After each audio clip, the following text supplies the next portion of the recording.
దుర్గగుడికి సంబంధించినటువంటి ఒక చోరీ సంచలనం సృష్టిస్తోంది. హైదరాబాద్కి చెందిన భక్తులు 272 గ్రాముల బంగారం చోరీకి గురి చేసుకున్నారట. చోరీకి నష్టపోయారట. ఘాట్ రోడ్ ఓంకారం టర్నింగ్ పాయింట్ దగ్గర కారులో ఉంచి 25 కాసుల బంగారాన్ని గుర్తెలియని వ్యక్తులు చోరీ చేశారట. హైదరాబాద్ నుంచి అమలాపురంలో జరిగే పెళ్లికి వెళ్తూ అమ్మవారి దర్శనానికి వచ్చిన భక్తులు దర్శనం పూర్తి చేసుకుని వచ్చేసరికి నగలు మాయమైపోయినాయట.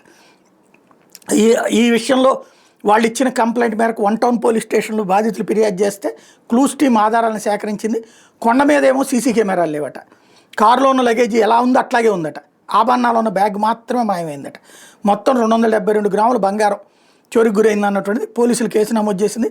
హైదరాబాద్ రాజేంద్ర నగర్ ప్రాంతానికి చెందినటువంటి రియల్ ఎస్టేట్ వ్యాపారి ఆచంట దుర్గారావుకి సంబంధించి మంగళవారం కుటుంబ సభ్యులతో కలిసి అమలాపురంలో జరుగుతున్న పెళ్లికి హాజరయ్యేందుకు వెళ్తూ ఈ నగలన్నీ వెంట పెట్టుకుని వచ్చారట.